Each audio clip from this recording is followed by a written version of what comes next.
هذا القرآن يوحدنا لطريق الخير يوجهنا الله تعالى أنزله ورسول الله معلمنا.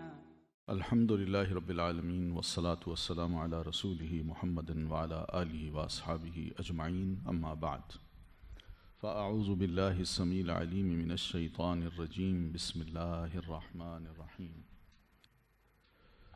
یا ایھا الذین آمنوا، اے لوگو جو ایمان لا چکے ہو، اذکروا نعمت اللہ، یاد کرو نعمت اللہ کی، علیکم اپنے اوپر۔ یہ جنگ خندق کا معاملہ ہے، یعنی جنگ خندق کا ذکر یہاں اللہ تعالیٰ نے کیا ہے کہ میں نے مسلمانوں کم از کم یہ دیکھو کہ ایسے موقع پر میں نے تم پر کتنی مہربانی کی، کتنی نعمتیں تمہیں عطا کی، کیونکہ یہ سارا لاہ لشکر جو تھا، یہودی اس میں تھے، عیسائی اس میں تھے، مکہ کے مشرکین اس میں تھے، اور مختلف قبائل کے جو لوگ تھے ان کی فوجیں بھی اس میں شامل تھیں، اور وہ آ گئے تھے مدینہ پر اٹیک کرنے کے لیے اور مسلمانوں کو نیست و نابود کرنے کے لیے۔ مسلمانوں نے خندق کھودی، تو یہ خندق اتنی لمبی تھی اور اتنی گہری تھی کہ ان کے لیے اس کو کراس کر کے مدینہ میں داخل ہونا مشکل ہو گیا۔ تو کچھ مسلمان خندق کے اندر ٹھہرے رہے اور کچھ کناروں پہ رہے کہ جو ہی ان میں سے کوئی کراس کر کے آئے تو اس سے پہلے کہ وہ سنبھلے ہم اس کو وہیں ختم کر دیں، یا کم از کم نیچے سے اوپر سے کراس کرنا چاہے تو نیچے سے اس کو کاٹ کے رکھ دیں۔ یہ تھی وہ ایک ترتیب جو نبی علیہ الصلاۃ والتسلیم نے سیکیورٹی کی قائم کی تھی، مگر کب تک؟ مسلمانوں کی یہ حالت تھی کہ بھوکے تھے، پیٹ پہ پتھر باندھے ہوئے تھے، اور ادھر نظر آ رہا تھا کہ یہ لشکر ہے، ایک دفعہ یہ عبور کر گیا تو نہ ہم بچیں گے اور نہ ہماری خواتین اور بچے۔ انہوں نے سیدھا مدینہ گھسنا ہے، اور مدینہ میں ہم نے ایک بڑے مکان میں اپنی خواتین کو جمع کیا ہوا ہے، تو یہ کہیں سب کچھ اٹھا کے نہ لے جائیں۔ تو ہر ایک کو ظاہر ہے جان بھی پیاری ہوتی ہے، اور پھر نبی علیہ الصلاۃ والتسلیم کی ذات کی فکر بھی تھی۔ تو یہ ساری تفکرات کو لے کے مسلمان میدان خندق میں تھے۔ تو جنگ جو ہے نا وہ ابھی بس ایک کیا کہتے ہیں نا، ایک نفسیاتی جو پریشر تھا وہ مسلمانوں پہ ڈالا جا رہا تھا۔ ہم بڑے ہیں، ہماری تعداد بہت ہے، ساز و سامان ہے، نیا اسلحہ ہے، کھانے پینے کی چیزیں ہیں، تمہارے پاس تو کچھ نہیں، ہر طرف سے ناکہ بندی کر دی ہے، کوئی باہر سے نہ قافلہ آ سکتا ہے، نہ تم باہر جا کے کوئی شے خرید سکتے ہو۔ کوئی ایک چیز تھی کہ مسلمانوں کے لیے یہ سب باتیں بہرحال بڑی ہولناک قسم کی تھی۔ تو ایسے عالم میں کچھ دنوں کے بعد اللہ تعالیٰ نے مسلمانوں پر مہربانی کرتے ہوئے ایک رحمت یوں بھیجی کہ خندق کے اس پار جہاں سارے مشرکین ہیں، مخالف ہیں، اللہ تعالیٰ نے وہاں اپنے کچھ لشکر بھیج دیے۔ ان لشکروں میں ایک لشکر تھا جس کو اللہ تعالیٰ نے یہاں ذکر کیا، فَأَرْسَلْنَا عَلَيْهِمْ رِيحًا، ہم نے ان پر ایک ہوا بھیجی، تیز آندھی۔ سیدنا حذیفہ بن یمان رضی اللہ تعالیٰ عنہ کو نبی صلی اللہ علیہ وسلم نے فرمایا، حذیفہ جاؤ خندق کراس کر کے ذرا ان کے حالات کا جائزہ لے کے میرے پاس آؤ، مجھے اطلاع دو کہ کیا ہو رہا ہے وہاں۔ تو نبی علیہ الصلاۃ والتسلیم نے ان کو یوں دیا، یوں فرمایا کہ یہ ایک دائرہ ہے یا یہ ایک کپڑا ہے، اس کو پہن لو اور چلے جاؤ۔ یوں دائرہ بھی کھینچا یا کپڑا پہنایا، آپ فرمایا چلے جاؤ۔ تو سیدنا حذیفہ بن یمان رضی اللہ تعالیٰ عنہ فرماتے ہیں کہ میں جب خندق کراس کر کے ادھر گیا تو میں عجیب و غریب قسم کا حال دیکھ رہا ہوں، بڑی تیز اور ٹھنڈی یخ ہوا چل رہی ہے، لیکن مجھے یوں لگ رہا تھا جیسے میں حمام میں جا رہا ہوں۔ بڑے گرم ماحول میں، کچھ بھی مجھ پہ ہوا کا اثر نہیں تھا، اور میں دیکھ کے آ رہا ہوں کہ خیمے جو ہے نا، ہوائیں خیموں کو اکھاڑ اکھاڑ کے پھینک رہی ہیں، رسیاں ٹوٹ رہی ہیں، جانور جو ہیں وہ اپنی رسیاں توڑوا کے بھاگ رہے ہیں، ہانڈیاں جن کے نیچے آگ جلی ہوئی ہے، تیز ہوائیں ان ہانڈیوں کو الٹا پلٹا رہی ہیں، کوئی شے نظر محفوظ نظر نہیں آ رہی تھی، یہ حالت تھی، اتنی تیز ہوا چلی، اور خندق کے اس پار یہ ہو رہا ہے اور خندق کے اس پار مسلمان آرام سے بیٹھے ہیں، وہاں ہوا ہی نہیں۔ اور نبی علیہ السلام نے حذیفہ بن یمان کو بھیجتے وقت یہ فرمایا تھا کہ حذیفہ بس یہ دھیان کرنا، تم نے دیکھنا ہے، کچھ کرنا نہیں ہے، یہ دھیان کرنا۔ تو حذیفہ کہتے ہیں میں چلتے چلتے ایک خیمے کے پاس آیا جو بڑا مضبوط خیمہ تھا، تو میں نے دیکھا اس کے اندر، تو مجھے نظر آیا کہ پیٹھ اس کی نظر آ رہی تھی، ایک بوڑھا بزرگ بیٹھا ہے جس نے منہ ادھر کیا ہوا ہے اور اس کی پیٹھ میری طرف تھی، تو میں نے غور کیا تو ابو سفیان تھے، جو پورے لشکر کے چیف آف آرمی سٹاف وہاں موجود تھے۔ کہتے میں نے کہا اس دشمن کو تو میں ختم کروں، تو میں نے تیر کمان نکالا، اور اس سے پہلے کہ میں ان کو مارتا نشانے پہ رکھا تو مجھے اللہ کے رسول کی بات یاد آ گئی کہ حذیفہ کچھ کرنا نہیں ہے، بس صرف دیکھ کے آنا ہے۔ کہتے میں نے فوراً تیر کمان سنبھالا اور آگے کیا، جو مناظر تھے وہ دیکھ دکھ کے واپس آیا۔ تو یہ واقعہ تھا، اس کی طرف اشارہ کیا ہے کہ یا ایھا الذین آمنوا، مومنو اذکروا نعمت اللہ علیکم، تم بڑے پریشان حال تھے، بہت خوف زدہ تھے، تمہاری حالت یہ تھی کہ تم بھوکے تھے، پیٹ پہ پتھر باندھے ہوئے تھے، اور پھر ان حالات میں اللہ تعالیٰ نے تم پر اپنا ایک زبردست احسان کیا، انعام کیا، وہ یہ کہ اذ جاءتکم جنود، جب تمہارے پاس باہر سے مختلف فوجیں مل ملا کے آ گئیں اور تمہارا گھیراؤ کر لیا اور تم پر جنگ و مسلط کرنا چاہتے تھے، تو فارسلنا علیہم ریحا، تو ہم نے بھیجا ان پر ہوا کو، بس، وجنوداً، اور کچھ اور لشکر بھی بھیجے، لم تروہا، جن کو تم نہیں دیکھ پاتے تھے، فرشتے اللہ نے وہ اتار دیے، اسی طرف ہوائیں چلا دیں، فرشتے اتار دیے، ایک خوف سا پیدا کر دیا ایک ایک مشرک یہودی کے دل میں کہ بھئی ہم لڑ نہیں سکتے، اب اپنی جان بچاؤ نہیں تو ہماری خیر بھی نہیں ہے۔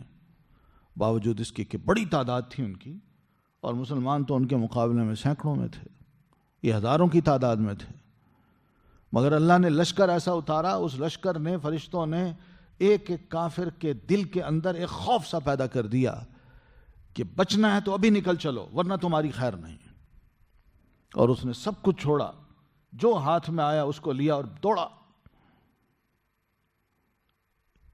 یہ ہے اللہ تعالیٰ کا کام، وَكَانَ اللَّهُ بِمَا تَعْمَلُونَ بَصِيرًا، اور اس وقت تم جو کچھ کر رہے تھے اللہ اس کو بھی اچھی طرح دیکھ رہا تھا۔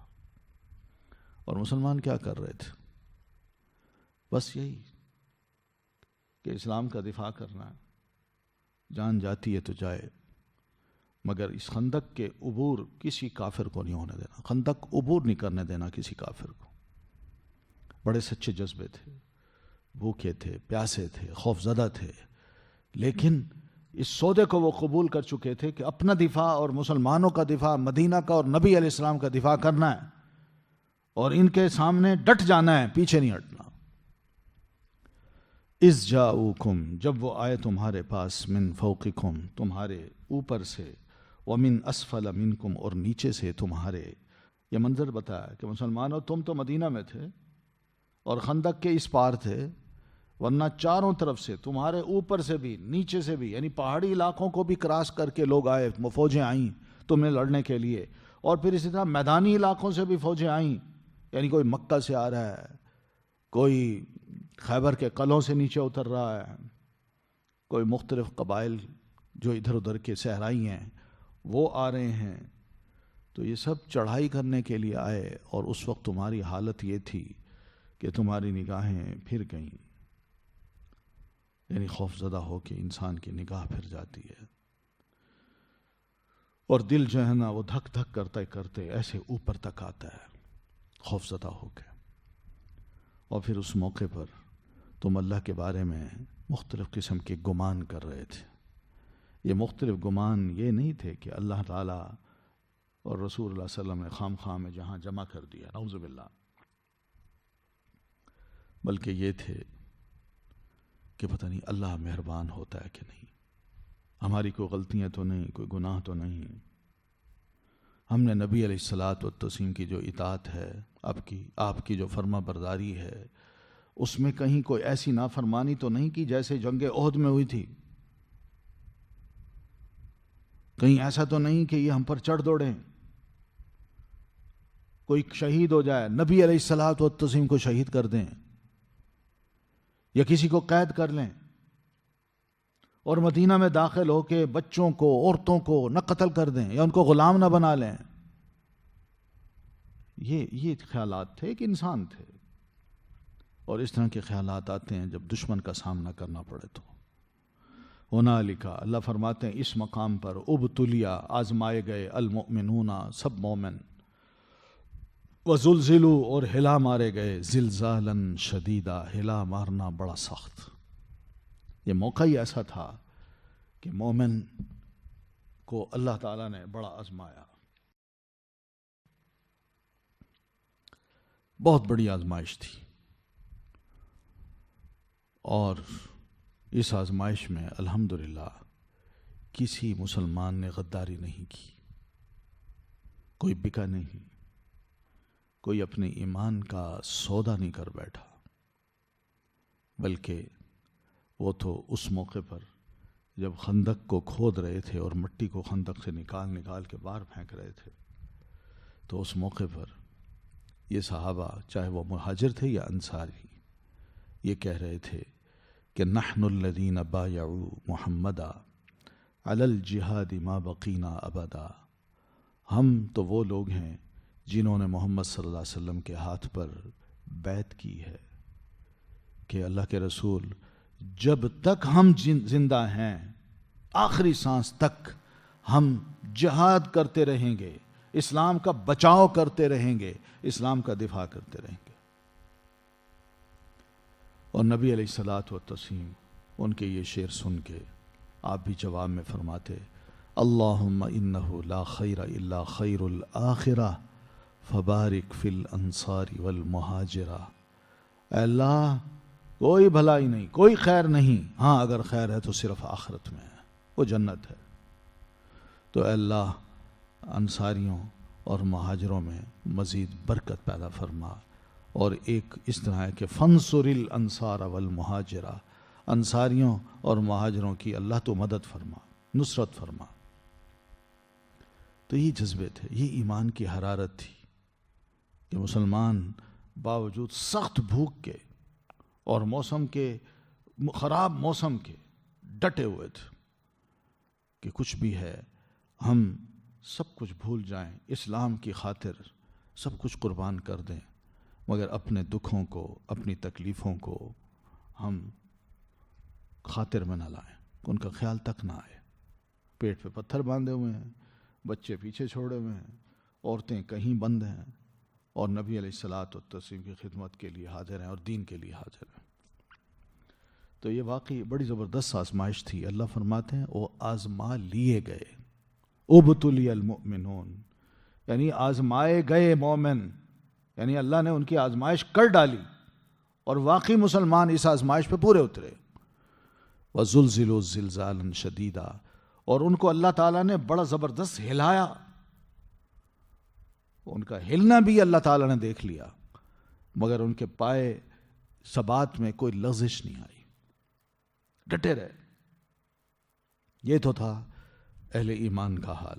اور دوسری طرف وَإِذْ يَقُولُ الْمُنَافِقُونَ، اور جب کہہ رہے تھے منافق، وَالَّذِينَ فِي قُلُوبِهِمْ، اور وہ لوگ جن کے دلوں میں مرض ہے، مَا وَعَدَنَا اللَّهُ، نہیں وعدہ کیا ہم سے اللہ نے، وَرَسُولُهُ، اور اس کے رسول نے، إِلَّا غُرُورًا، مگر دھوکے کا.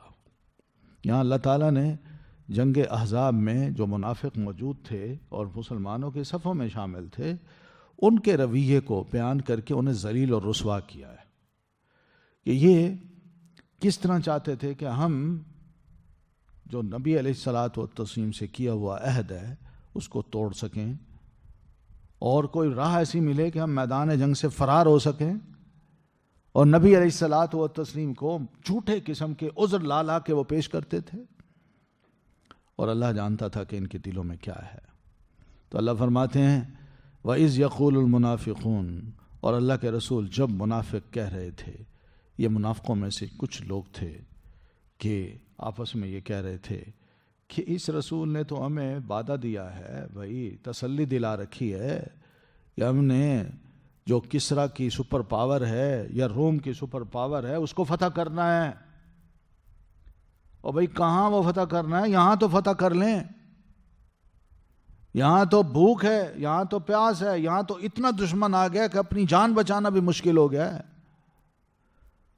ہم ہر طرف سے محصور کر دیے گئے ہیں، کوئی بندہ ہم میں سے باہر نکل کے پیشاب پخانے کے لیے بھی نہیں جا سکتا، چاروں طرف ہمیں گھیر لیا گیا ہے۔ تو اس کا مطلب ہے اللہ اور اس کے رسول نے ہم سے جو وعدہ کیا تھا کہ تمہاری جیت ہوگی، یا مستقبل کی جو پیشین گوئیاں کی تھیں، یہ سب کیا تھا؟ غرور تھا، ایک دھوکہ تھا، بس ہمیں استعمال کیا گیا۔ یہ ان کے اندر ایک بزدلی، کم ہمتی وہ پیدا ہو گئی، اور جنگ خندق کے موقع پر ہی ان کے دلوں میں یہ شکوک سے پیدا ہو گئے، دنیا کی طرف وہ زیادہ جھک گئے، اور جو دین تھا اس کو انہوں نے برا بھلا کہنا شروع کر دیا، اور پھر نہ صرف اہل ایمان کو بلکہ اہل ایمان کے لیڈر محمد صلی اللہ علیہ وسلم جو اللہ کے رسول ہیں ان تک کے بارے میں اس طرح کے کلمات کہہ دیے کہ یہ جناب آپ نے تو ہمیں شام، یمن اور اسی طرح یہ روم اور ایران ان کی فتح کی خوشخبری سنائی تھی، یہاں تو اپنی جان کے لالے پڑے ہیں، یہ تو سوائے دھوکے کے اور کچھ نہیں تھا۔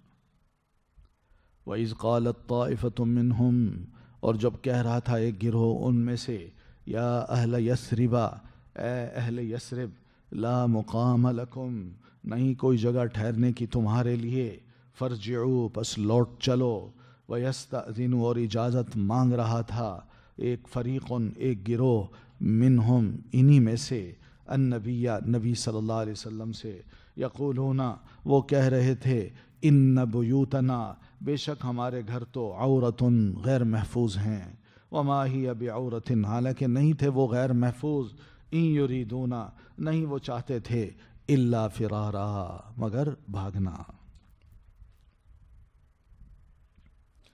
تو یہ حالت تھی، انہی منافقوں کا ایک گروہ، دوسرے مدینہ کے لوگ جو تھے جن میں مسلمان بھی تھے اور ان کے اپنے کچے دوست بھی تھے، منافق بھی، ان کو یہ کہہ رہے تھے، او یثربیو، تم یہاں کھڑے ہو میدان جنگ میں،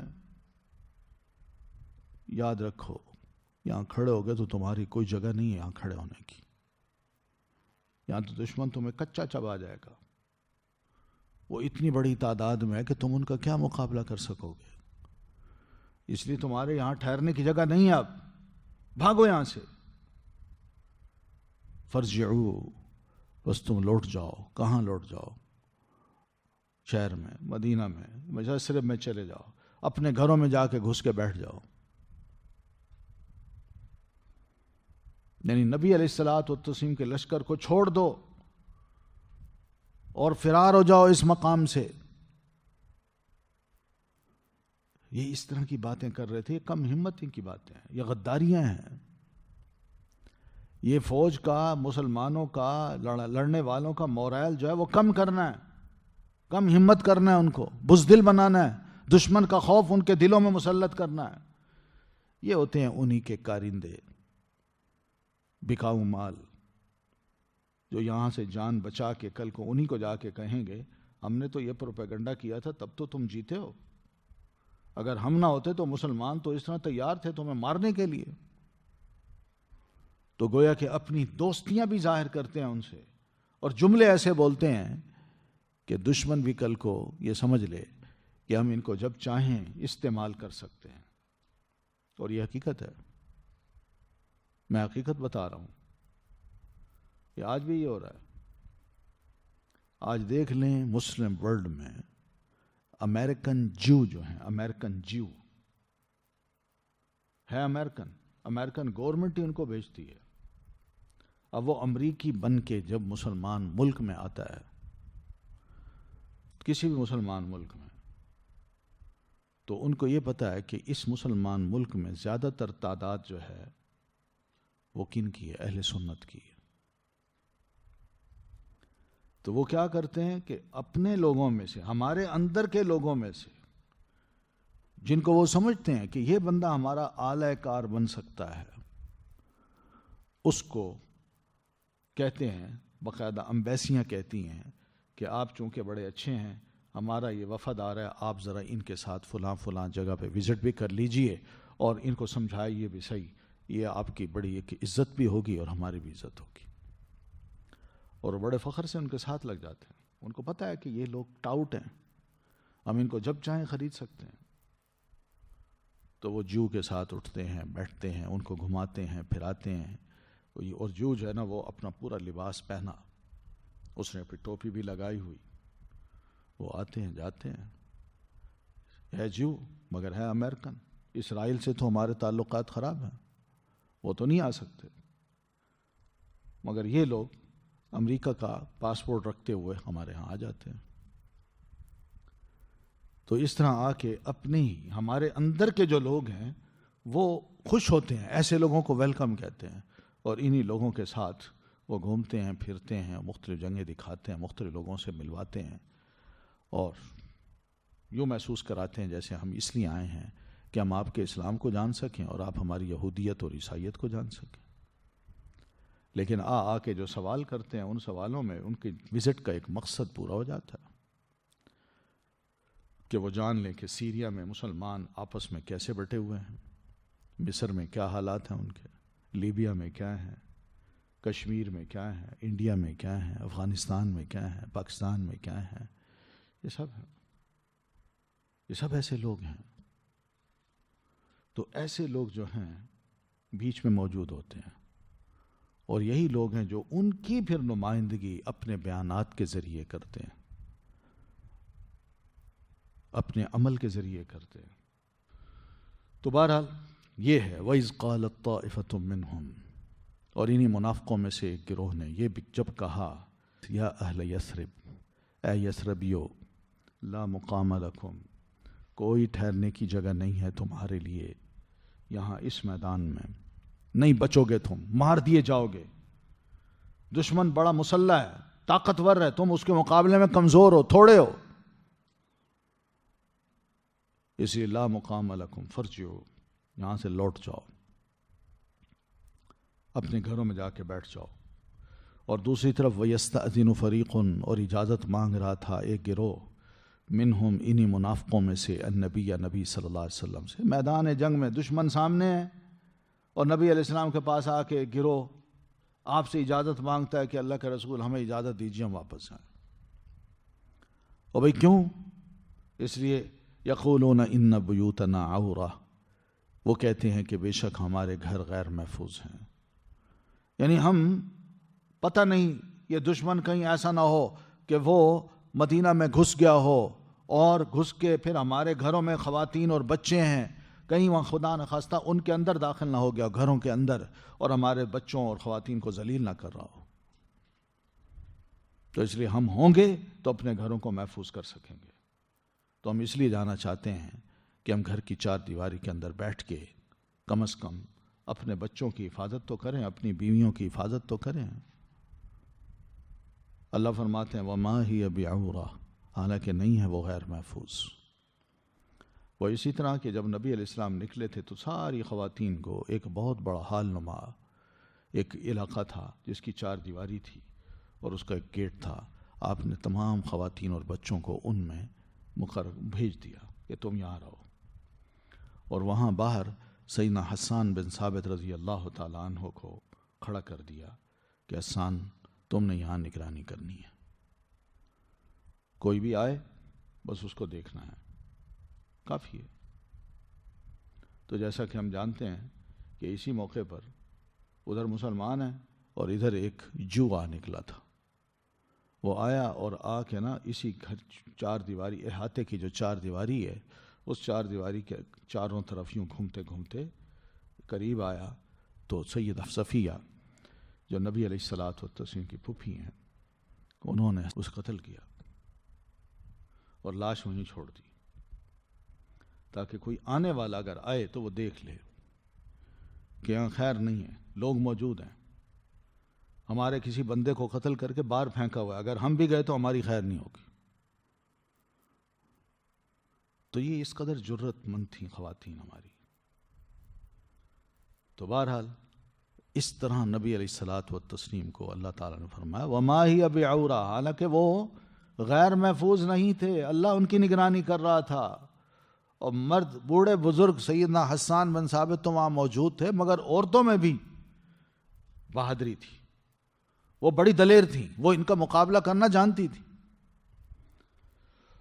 ان یریدون الا فرارا، نہیں وہ چاہتے تھے مگر بھاگ جانا، فرار ہونا، بس اپنی اس درخواست میں وہ یہی چاہتے تھے کہ کسی طرح ہم بہانے تلاش کر کے نبی علیہ السلام سے اجازت لے لیں اور یہاں سے نکل جائیں، ہماری جان بچ جائے اور مسلمان دشمن کے ہاتھ لگیں اور مسلمانوں کا خاتمہ ہو جائے۔ وَلَوْ دُخِلَتْ، اور اگر داخل کیے جاتے علیہم ان پر لشکر، من اقطارها، ان کے اطراف سے۔ یہاں اللہ تعالیٰ فرماتے ہیں اگر یہ لشکر دشمن جو ہیں یہ چاروں طرف سے یعنی مدینہ کے چاروں طرف سے آ جاتے، جس طرح کہ اس وقت اللہ تعالیٰ نے پورے مدینہ کو محفوظ کر دیا اور مسلمانوں کو ہمت دی، ان کو یہ آئیڈیا تسلیم کروایا کہ ہاں بھائی خندق ہم کھود لیتے ہیں، دشمن نے ادھر سے ہی آنا ہے، خندق کھود لیتے ہیں تو یہیں سامنے رہے، شہر میں داخل نہ ہو سکے۔ تو ایسے موقع پر اللہ فرماتے ہیں کہ اگر یہ خندق نہ ہوتی اور دشمن چاروں طرف سے مدینہ کے اندر داخل ہو جاتا، اور پھر اس موقع پر ان منافقوں سے یہ کہا جاتا کہ کیا تم لوٹ مار کے لیے آنے والوں کے ساتھ مل کے شامل ہو کے مدینہ کی لوٹ مار کرتے ہو، کوئی فتنہ برپا کرتے ہو؟ تو اللہ فرماتے ہیں اگر یہ کہہ دیا جاتا تو لا آتوہا، وہ ضرور اس میں شامل ہو جاتے اور اس فتنے میں وہ داخل ہو جاتے اور یہودیوں کے ساتھ غیروں کے ساتھ مل کے یہ مسلمانوں کو قتل کرتے، مسلمانوں کو لوٹتے اور ایک ایک یہودی یا غیر کو بتاتے کہ یہاں مسلمان رہتا ہے، یہ فلاں مسلمان ہے۔ اور پھر ایسی صورت میں وَمَا تَلَبَّسُوا، اور نہ وہ انتظار کرتے بہا اس کا الا یسیرا، مگر تھوڑا سا، یعنی جو ہی ان سے یہ کہا جاتا کہ تم آتے ہو ہمارے ساتھ شامل ہوتے ہو، ہمیں بتاتے ہو کہ مسلمان کہاں کہاں ہیں، کون کون مسلمان کس کس گھر میں رہتا ہے، سیدنا ابو بکر کس گھر میں، ابو عمر کس گھر میں، عثمان کہاں، علی کہاں کہاں رہتے ہیں، تو یہ دیر نہیں لگاتے، فوراً شامل ہو کے کہتے آئیے جی ہم آپ کو بتاتے ہیں، ہم آپ کو بتاتے ہیں یہ لوگ کون ہیں، کہاں کہاں رہتے ہیں اور کہاں کہاں ان کی بیٹھکیں ہوتی ہیں۔ یہ حالت ہے ان کی، یہ ایسے لوگ ہیں یہ۔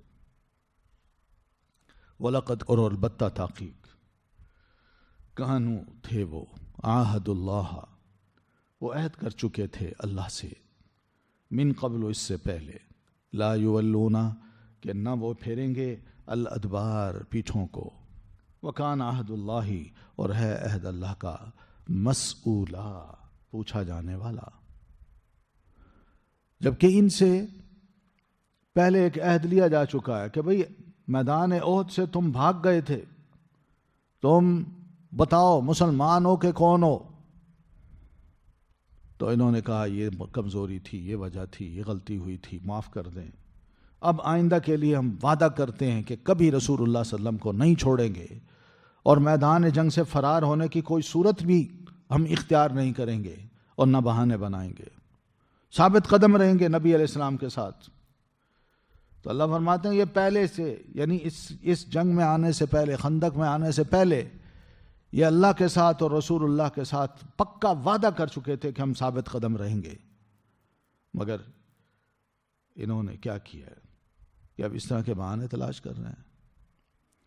اس وقت یہ کہا تھا کہ ہم کبھی بھی پیٹھ نہیں دکھائیں گے، نبی علیہ السلام کے ساتھ رہیں گے، اب یہ اپنے عہد کو توڑ رہے ہیں۔ تو یاد رکھیں وَكَانَ عَهْدُ اللَّهِ مَسْئُولًا، اللہ کے ساتھ جو وعدہ کیا گیا ہے اس سے پوچھا جائے گا۔ ہاں بھائی، تم تو کہتے تھے کہ ہم بڑے جالے بنیں گے، ہم تو آگے بڑھ بڑھ کے جان تک دے دیں گے، لیکن یہ کیا کیا تم نے کہ اللہ کے رسول سے جان چھڑانے کے لیے اجازتیں مانگ رہے ہو؟ اللہ تعالیٰ تم سے اس عہد کے توڑنے کے بارے میں ضرور پوچھے گا۔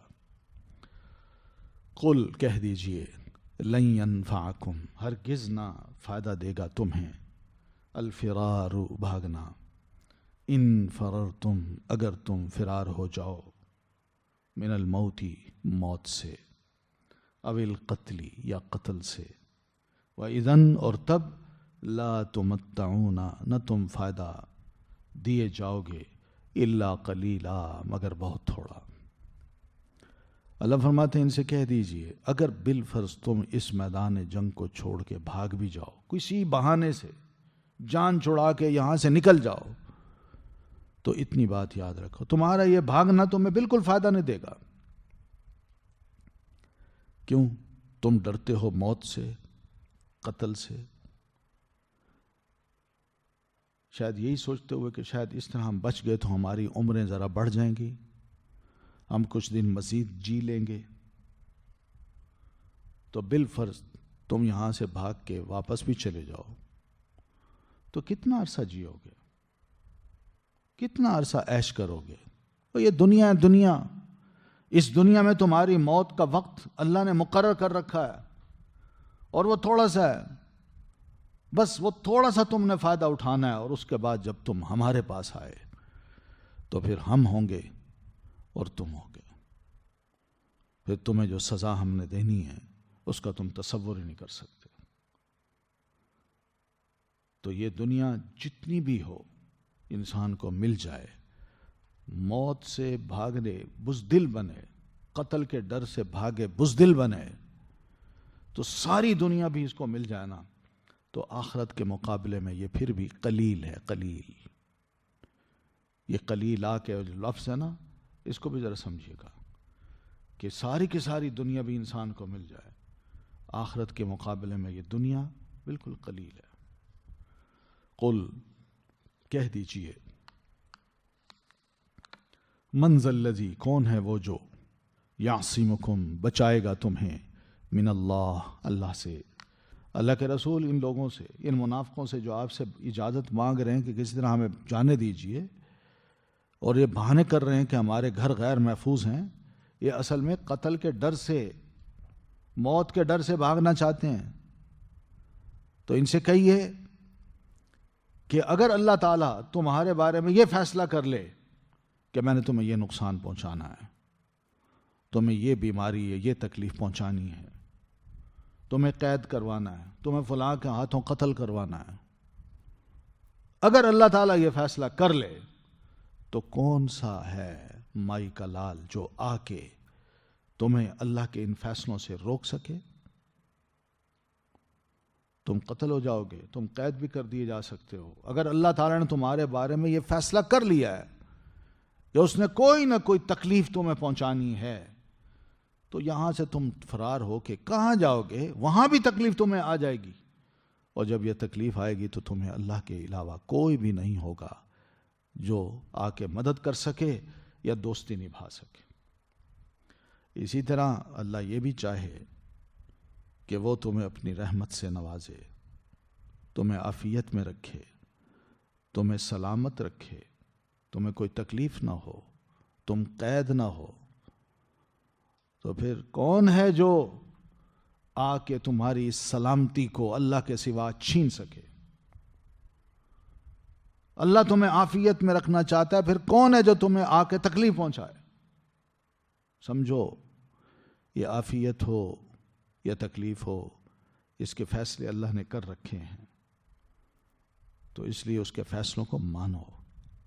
اس نے اگر تمہیں عافیت میں رکھنا ہوا تو اس میدان جنگ میں بھی موت یا قتل ہونا تمہارے مقدر میں نہیں ہوگا. نہ موت آئے گی نہ تم قتل کرو گے. ڈرتے ہو پھر کس بات سے؟ اور اگر اس نے یہ فیصلہ کر لیا ہے کہ وہ تمہیں گھر کے اندر لا کے بیڈ پہ لٹا کے بیوی بچوں سمیت، بیوی بچے تمہارے سامنے ہوں، اور اس موقع پہ تمہیں کسی کے ہاتھوں قتل کروا دے یا تمہیں موت دے دے، تو پھر تم کیا کر سکتے ہو؟ سوچو تو صحیح ایسی باتوں کو. تم اپنے فیصلے کرتے ہو، تمہارا اللہ کی ذات پر یقین نہیں ہے. اللہ پر یقین کرو. قد یعلم اللہ، تحقیق جانتا ہے اللہ، المعوقین، روکنے والوں کو، منکم، تم میں سے. اللہ فرماتے ہیں میں ان لوگوں کو بھی جانتا ہوں جو ہیں تم میں، مگر لوگوں کو جہاد میں جانے سے روک رہے تھے. اور نہ جاؤ. وہ یہودی ہیں، اس میں سارے قبائل آ گئے ہیں، پھر بدوؤں کے قبائل ہیں بے شمار، ہزاروں کی تعداد ہے ان کی، پھر مکہ کے بڑے بڑے سردار ہیں، مشرکین ہیں. تم جا کے ان کا مقابلہ کرو گے؟ تھوڑے سے لوگ، اپنے آپ کو موت کے منہ میں دینا ہے. کیوں اپنے آپ کو گاجر مولی کی طرح کٹوانا چاہتے ہو؟ مت جاؤ، مت جاؤ. اتنے بڑے دشمن کو تم چیلنج نہ کرو، تم مقابلہ نہیں کر سکتے. تو لوگوں کو بزدل بناتے تھے. اس طرح کا پروپیگنڈا مسلمانوں کے اندر کہتے تھے، کرتے تھے کہ مت جاؤ، روکتے تھے ان کو. اور پھر یہ بھی کہتے تھے اپنے ہی بھائیوں سے. اپنے بھائیوں سے مراد کیا ہے؟ یعنی اپنی ہی نیچر کے جو لوگ تھے، یا مسلمان بھائیوں سے یہ کہتے تھے، لیکن یہاں اپنے بھائیوں سے مراد اپنی ہی نیچر کے، یعنی منافق، کہ الم الینا، مت جاؤ بھائی نبی کے ساتھ، آؤ ہماری طرف آ جاؤ. تم تو ہمارے ساتھی ہو، ہم تمہارے بڑے خیر خواہ ہیں. ہم نے اپنے تحفظ کا بندوبست کر رکھا ہے. دشمن بڑا دلیر ہے، اس کی تعداد بہت زیادہ ہے، اور اس نے ہمیں کہا، ہمارا ان سے رابطہ ہوا ہے. انہوں نے کہا جو آپ سے محمد صلی اللہ علیہ وسلم کی فوج سے علیحدہ ہو جائے گا ہم اس کے ساتھ اس کو اپنا دوست سمجھیں گے، اور جو علیحدہ نہیں ہوگا اس کو ہم دشمن سمجھیں گے. اس لیے تم میدان جنگ میں جا کے جب نبی علیہ السلام کے ساتھ کھڑے ہوگے تو تم نظر آ جاؤ گے، تم دشمن کا تصور ہوگے، اس لیے علیحدہ ہو جاؤ. آؤ ہمارے ساتھ ہوگے تو کم از کم جو پوری فہرست دیں گے اس میں تمہارا نام بھی ہوگا کہ ہم یہاں محفوظ تھے. وَلَا يَأْتُونَ الْبَأْسَ إِلَّا قَلِيلًا، اور خود بھی جنگ میں نہیں آتے مگر بہت تھوڑے آتے ہیں، صرف نام لکھوانے کے لیے. کم لوگ. اکثریت ان کی بزدل ہے، اجازتیں مانگتی ہے، بہانے تراشتی ہے کہ ہم نہیں لڑ سکتے. اشحتن علیکم، بخیل ہیں تم پر. فَإِذَا جَاءَ الْخَوْفُ، پھر جب آتا ہے خوف. رَأَيْتَهُمْ، دیکھتے ہیں آپ انہیں. يَنظُرُونَ، وہ دیکھتے ہیں. إِلَيْكَ، طرف آپ کے. تَدُورُ، گھومتی ہیں. أَعْيُنُهُمْ، آنکھیں ان کی. اللہ کے رسول جب جنگ کا موقع آتا ہے اور آپ کہتے ہیں چلو بھائی لڑنے کے لیے، لڑائی لڑنی ہے، بگل بچ جاتا ہے اور آپ سب سے کہتے ہیں چلو، تو ان لوگوں کی حالت یہ ہوتی ہے کہ رأیتہم، اگر آپ ان کو دیکھیں تو ینظرون الیک، وہ آپ کی طرف دیکھتے ہیں بڑے خوف سے، بزدلی سے، اور اس طرح دیکھتے ہیں کہ تدور اعینہم، ان کی آنکھیں گھوم رہی ہوتی ہیں، یعنی غور و فکر کر رہے ہوتے ہیں کہ کیا ہوگا، ہم تو مارے جائیں گے، میرا تو مال ہے، میری تو دکان ہے، میرا تو بزنس ہے، میری تو بیوی ہے، میرے بچے ہیں، میرا گھر ہے. تو تدور اعینہم، ایسی آنکھوں کو گھماتے ہیں جیسے کالذی یغشی علیہ من الموت، جس پر موت کی سختی طاری کر دی گئی ہو، موت کی بے ہوشی طاری کر دی گئی ہو. بالکل ان کی حالت ایسی ہوتی جیسے موت کے منہ میں جا رہے ہیں. یہ حالت ہوتی ہے ان کی. بزدل ہیں یہ لوگ. فَإِذَا ذَهَبَ الْخَوْفُ، پھر جب خوف چلا جاتا ہے، یعنی جنگ ختم ہو جاتی ہے، اور اطمینان مسلمانوں کو نصیب ہوتا ہے. تو پھر سلقوکم بألسنۃ حداد، تو مسلمانوں یہ تمہارے پاس آتے ہیں اور اپنی زبانوں کو یہ حرکت دیتے ہیں اور بد زبانیاں کرتے ہیں، اور زبان بھی ان کی بڑی تیز ہوتی ہے. یہ سب نفاق کی علامت ہے، یہ لالچ کی علامت ہے کہ اس موقع پر یہ لالچی بھی بن جاتے ہیں اور منافقت کو بھی ظاہر کر رہے ہوتے ہیں. لالچ کس بات کی؟ کہ مسلمان اب مطمئن ہیں، لڑائی جیت گئے ہیں، مال غنیمت ان کو ملا ہے، تو لہذا مال غنیمت کو جاؤ حاصل کرو. بڑی تیز تیز بات، دیکھیے جی ہم نے تو یہ کیا، ہم اگر یہ بات نہ کرتے تو دشمن تو تم پر مسلط ہو جاتا. میں نے فلاں کو یہ میسج بھیجا، فلاں کے ذریعے بھیجا، ان کو خوف زدہ کیا، اور پھر ہمارے فلاں فلاں بندے آپ میں تھے، اگر یہ نہ ہوتے تو آپ جیت ہی نہیں سکتے تھے. یہ پروپیگنڈا ہم نے کیا، یہ کچھ کیا، ہم پیچھے رہ کے آپ کی جان مال گھر سب کی حفاظت کرتے رہے. جہاں زبان ہوتی ہے وہ چلتی ہے. کہ جس سے ایک مجاہد جو میدان جنگ میں دو بدو ہو کے کسی بڑے سے بڑے کافر کو بھی قتل کر چکا ہو، وہ سوچے یار میں نے تو اتنا کام نہیں کیا جتنا اس نے کیا. ایسی اس کی زبان چلتی ہے.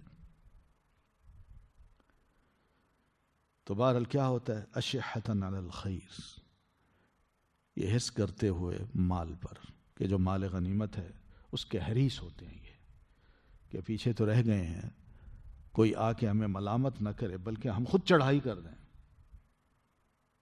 کوئی یہ نہ کہے تم پیچھے کیوں رہے، تم مسلمانوں کے نہیں ہو،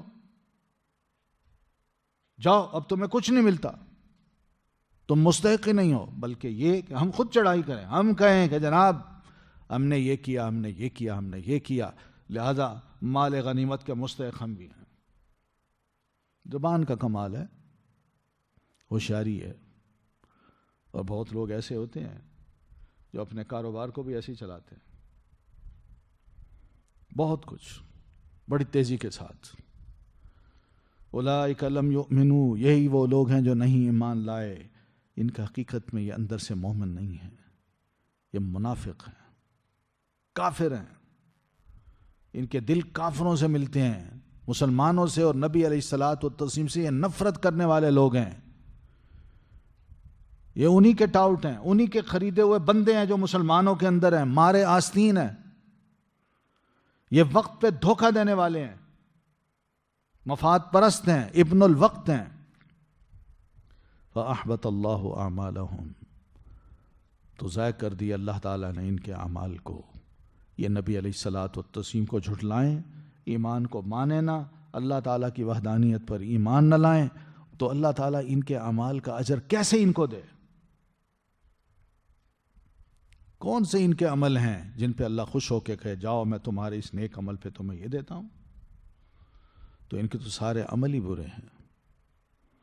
یہ کنجوس قوم جو صرف مال غنیمت پر نظر رکھتی ہے، میٹھا میٹھا ہپ ہپ پہ نظر رکھتی ہے، ایسے لوگ یاد رکھیں فَأَحْبَطَ اللَّهُ أَعْمَالَهُمْ، برباد کر دیتا ہے اللہ ان کے اعمال کو، کچھ نہیں ملے گا ان کو. یہ بڑے بزدل ہیں، میدان جنگ سے فرار حاصل کرنے والے. وَكَانَ ذَلِكَ عَلَى اللَّهِ يَسِيرًا، اور یہ سزا دینا، ان کے مالوں ان کے اعمال کو برباد کرنا اللہ پر بڑا آسان ہے، اس کے لیے کوئی مشکل نہیں. تو یہ جملہ کہہ کہ اللہ تعالیٰ نے منافقوں کو اور ذلیل اور رسوا کیا ہے. یحسبون الاحزاب، وہ سمجھتے ہیں کہ لشکروں کو لم یذهبوا کہ نہیں وہ گئے. تو اللہ کے رسول یہ منافق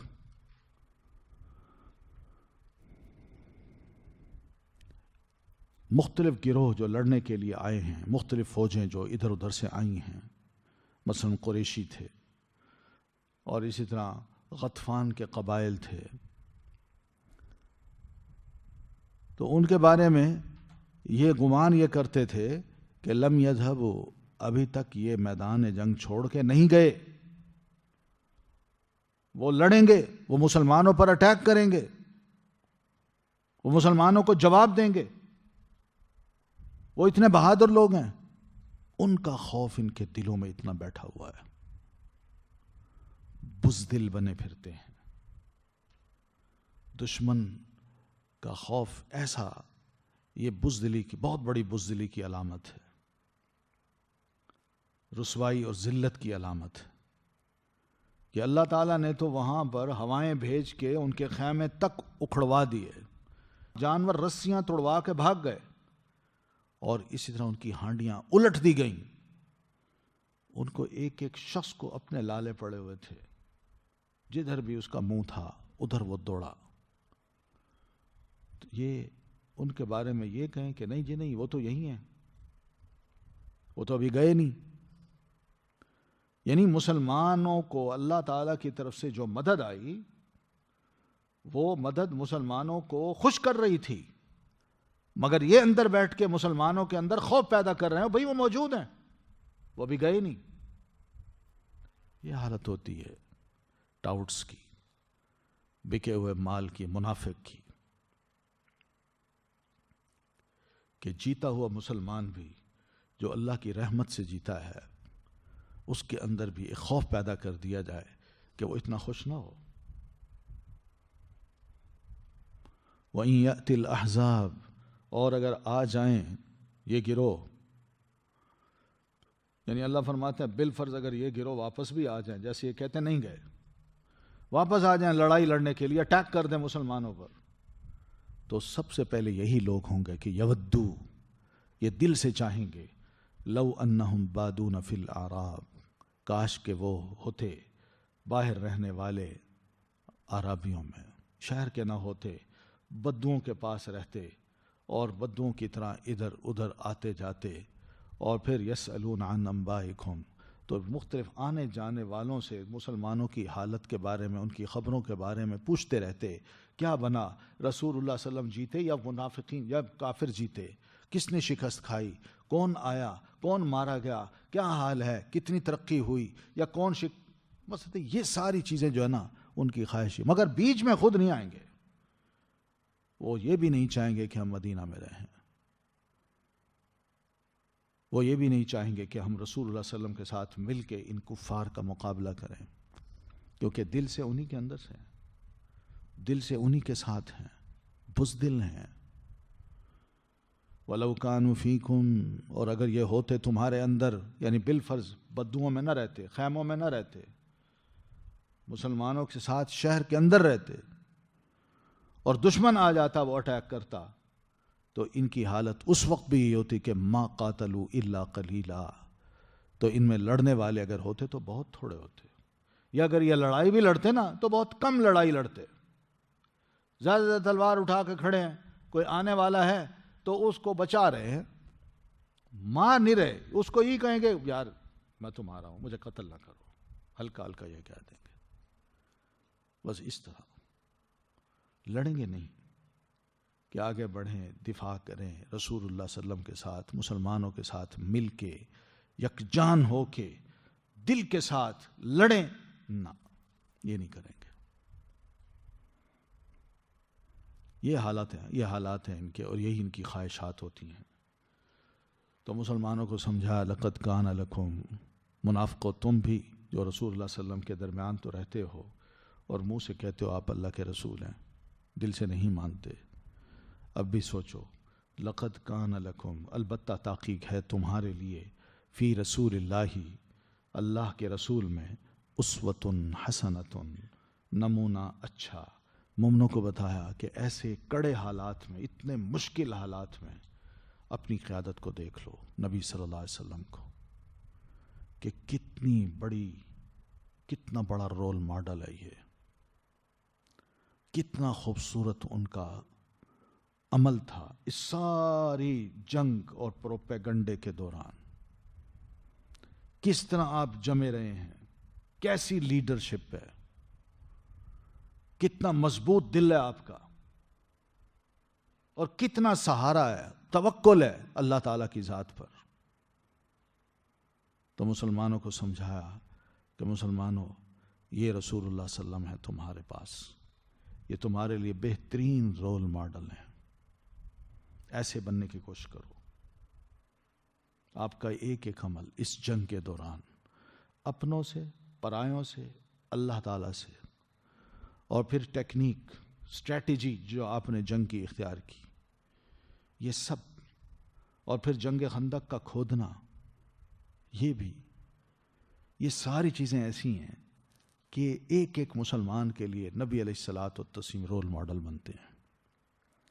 اگر کوئی فوجی ہے، چیف آف آرمی سٹاف ہے، تو وہ بھی دیکھ لے کہ رسول اللہ صلی اللہ علیہ وسلم میرے لیے کیسے رول ماڈل ہیں،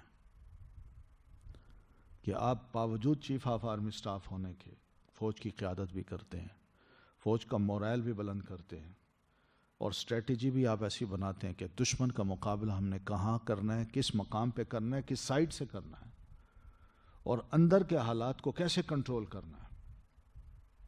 عورتیں ہیں، بچے ہیں، پھر منافق ہیں، ان سب کے بارے میں ہم نے کیا کرنا ہے، اور یہ جنگ کیسے جیتنی ہے، دشمن کو کیسے پرے رکھنا ہے کہ وہ مدینہ میں داخل نہ ہو سکے. کوئی ایک بات ہے. پھر کئی دن گزر گئے، نہ کھانا ہے، نہ پینا ہے، پیٹ پہ پتھر باندھے ہوئے ہیں، بھوکا آدمی کیسے لڑ سکتا ہے؟ مگر رسول اکرم صلی اللہ علیہ وسلم ہے کہ آپ نے پیٹ پہ پتھر بھی باندھا ہوا ہے. صحابہ کہتے ہیں کہ ہم خندق کھود رہے تھے تو کھودتے کھودتے ایک بڑی سخت چٹان آ گئی، بڑا اس کو توڑنے کی کوشش کی، نہ ٹوٹی. تو رسول اللہ صلی اللہ علیہ وسلم سے ہم نے عرض کی، اللہ کے رسول یہ معاملہ ہے. تو آپ تشریف لائے.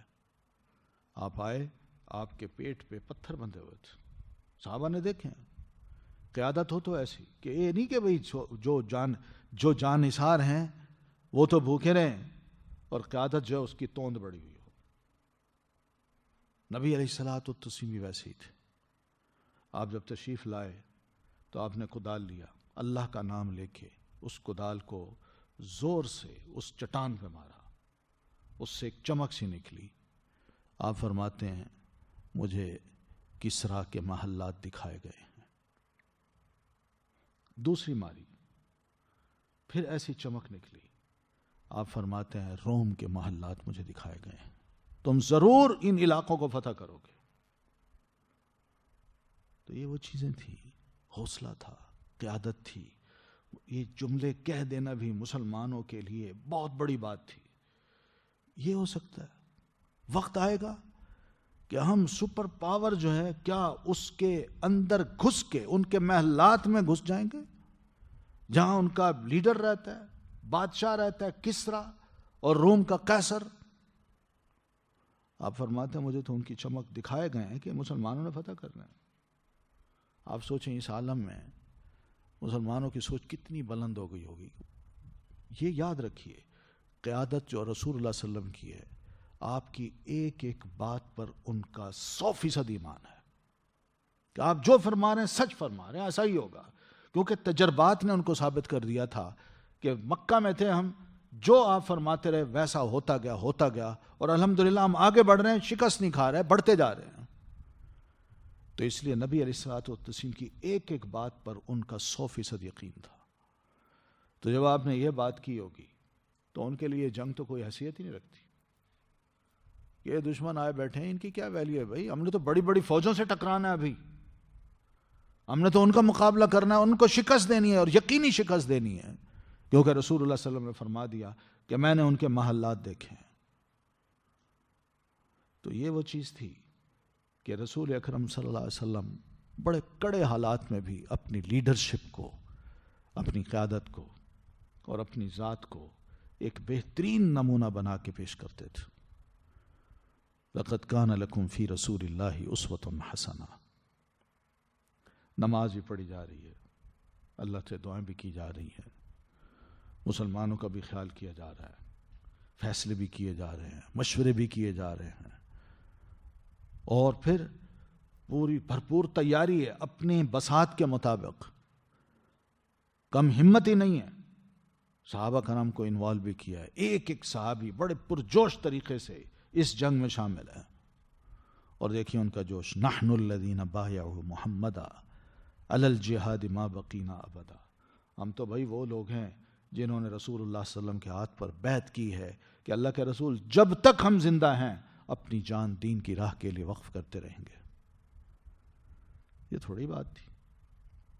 تو یہ ہے اسوہ حسنہ، بڑا رول ماڈل تھا رسول اللہ صلی اللہ علیہ وسلم کی ذات کا. مسلمانوں کو کہا مسلمانوں تم میں تو ہر ایک کو رسول اللہ صلی اللہ علیہ وسلم کی طرح بننا چاہیے.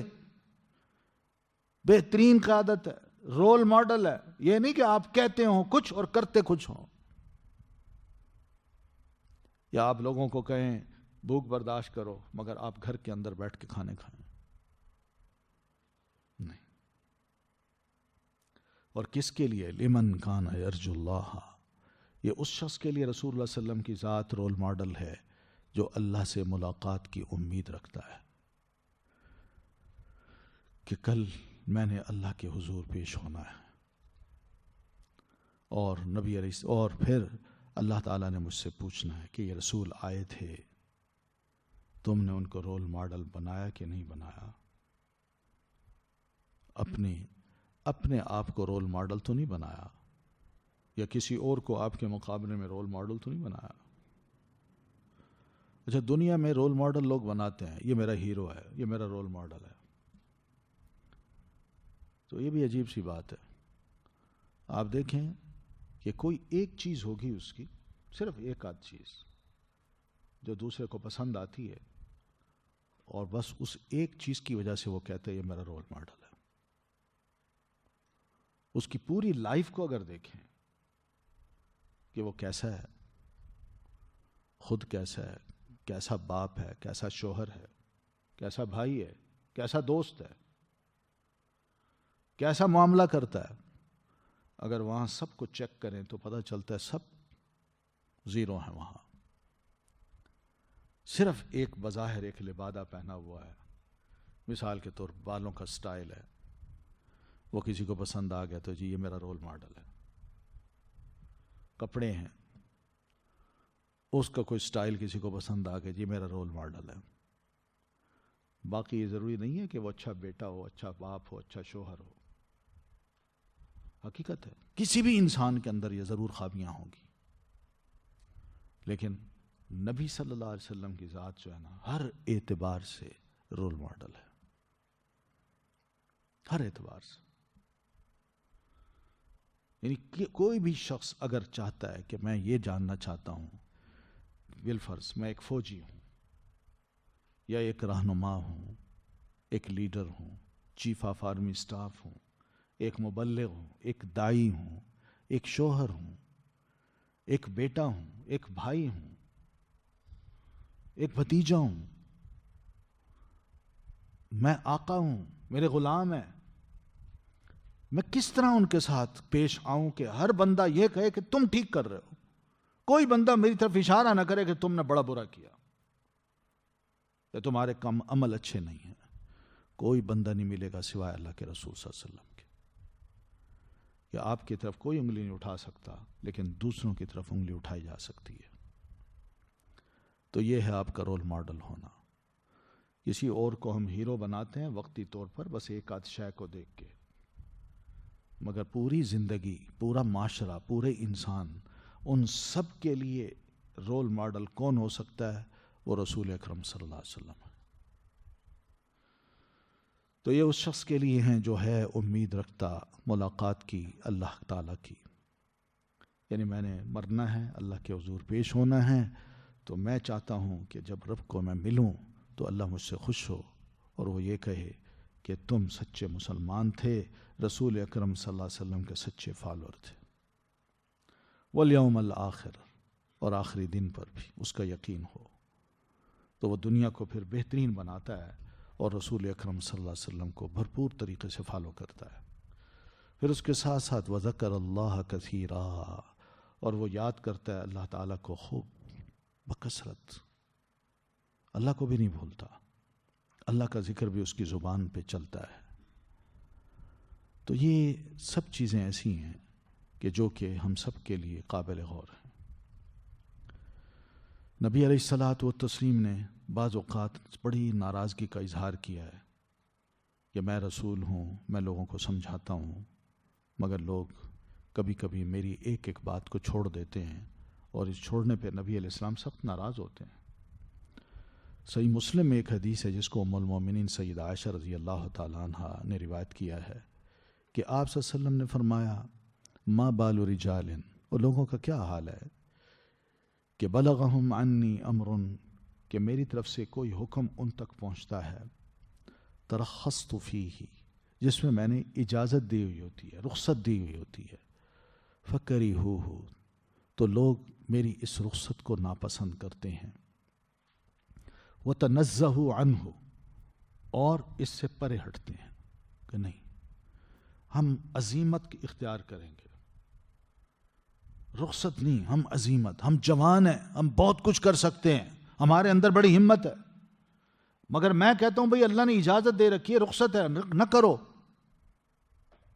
سفر میں مثال کے طور پر آپ تشریف لے جا رہے تھے عمرہ ادا کرنے کے لیے، جس میں صلح حدیبیہ ہوئی تھی، تو آپ تشریف لے کے جا رہے تھے، سخت گرمی تھی، راستے میں صحابہ پیاس اور بھوک کی وجہ سے بے ہوش ہو رہے تھے، تو نبی علیہ الصلوۃ والتسلیم نے فرمایا کہ روزہ کھول دو، روزے سے تھا، آپ نے فرمایا روزہ کھول دو، تو آپ نے بھی کھول دیا، سب نے کھول دیا۔ کچھ لوگ تھے انہوں نے روزہ نہ کھولا، آپ کو اطلاع ملی، آپ نے اس موقع پہ فرمایا یہ کیا ہے، لوگوں کو کیا ہو گیا، میری طرف سے ایک حکم پہنچتا ہے کہ بھئی سفر میں ہے، اجازت ہے، روزہ نہ رکھو، مگر لوگ اپنے آپ کو میرے اس حکم سے پرے رکھتے ہیں، مانتے نہیں ہیں، ناپسند کرتے ہیں میرے اس حکم کو۔ آپ فرماتے ہیں فواللہ، اللہ کی قسم، لأنا اعلمہم باللہ، میں ان کے نسبت اللہ تعالیٰ کو سب سے زیادہ جاننے والا ہوں، واشدہم لہ خشیہ، اور ان کے نسبت اللہ تعالیٰ سے سب سے زیادہ خوف کھانے والا ہوں۔ یا مجھ سے زیادہ نیک بننا چاہتے ہیں، یا اپنے آپ کو مجھ سے زیادہ متقی ظاہر کرتے ہیں؟ چھوٹی سی بات پہ بھی اگر رسول کی چھوڑ دی جائے تو اللہ تعالیٰ اس قدر ناراض ہوتے ہیں۔ وجہ کیا ہے کہ لوگ پھر نبی علیہ السلام کو رول ماڈل نہیں مانیں گے۔ آپ کے اس عمل میں کون سی شدت ہے، آسانی ہے، مگر لوگ کہتے ہیں نہیں ہمیں مشکل چیز چاہیے۔ تو جو مشکل ہے، نبی علیہ السلام نے دین کو مشکل بنا کے تو پیش نہیں کیا، اگر آپ مشکل بنا کے پیش کرتے تو لوگ آپ کو رول ماڈل نہ بناتے، اور یار یہ نبی تو بڑی سخت باتیں کرتا ہے، ہم سے تو نہیں ہوتی، مگر جہاں اجازت دے رہے ہوں وہاں کچھ طبیعتیں اس چیز کو ناپسند کریں، او جی ہم بڑے طاقتور ہیں، ہم بہت کچھ کر سکتے ہیں، تو یہ نافرمانی میں آتا ہے۔ تو اس لیے رسول اللہ صلی اللہ علیہ وسلم ناراض ہوا کرتے تھے۔ اسی طرح امام احمد بن حنبل نے اپنی مسند میں ایک روایت بیان کی ہے، سمرہ بن جندب صحابی ہیں رسول اللہ صلی اللہ علیہ وسلم کے رضی اللہ عنہ، وہ بیان کرتے ہیں کہ آپ نے فرمایا اذا حدثتکم حدیثا فلا تزیدن علی،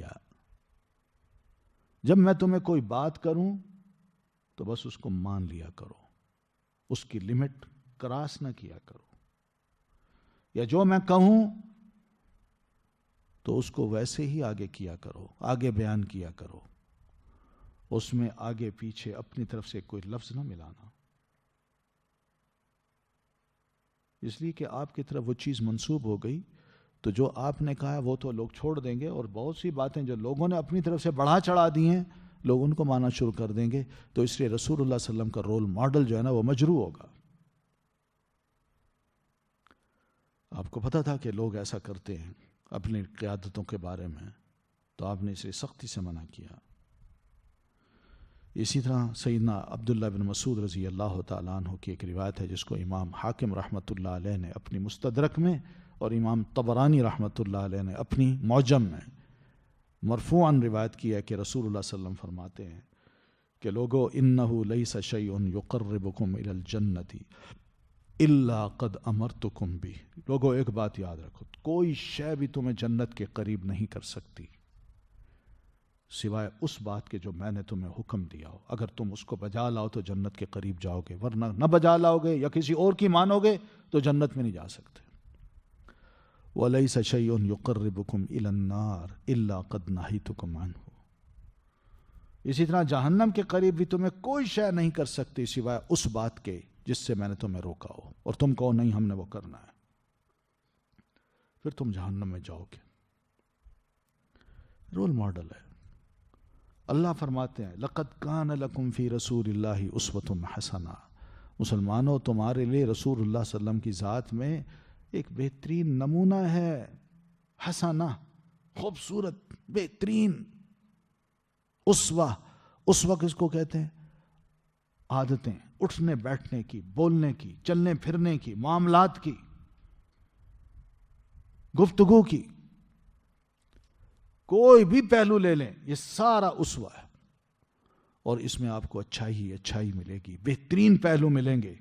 کوئی اور شخصیت نہیں ہے کہ جس کا اٹھنا بیٹھنا، گفتگو، اس کی ظاہری حالت، اس کی باطنی حالت، اس کا لوگوں سے معاملہ درست ہو سوائے اللہ کے رسول صلی اللہ علیہ وسلم کے. اور پھر اگر بالفرض یہ ہو تو اس میں وہ اچھائی نہیں ہوگی، وہ خوبی نہیں ہوگی جو رسول اللہ صلی اللہ علیہ وسلم نے پیش کی ہے. اور کوئی اور پیش کرے تو ہم کہیں کہ یہ رسول اللہ صلی اللہ علیہ وسلم سے بڑھ چڑھ کر ہے. یہ تو ہیں نبی علیہ الصلوۃ والتسلیم کے بارے میں خود قرآن مجید کے ارشادات اور نبی علیہ السلام کے اپنے ارشادات. بے شمار آیات ہیں قرآن مجید کی جن کو ہم پڑھ کے اندازہ کر سکتے ہیں کہ واقعی اسوہ حسنہ کو ہم چھوڑ نہیں سکتے.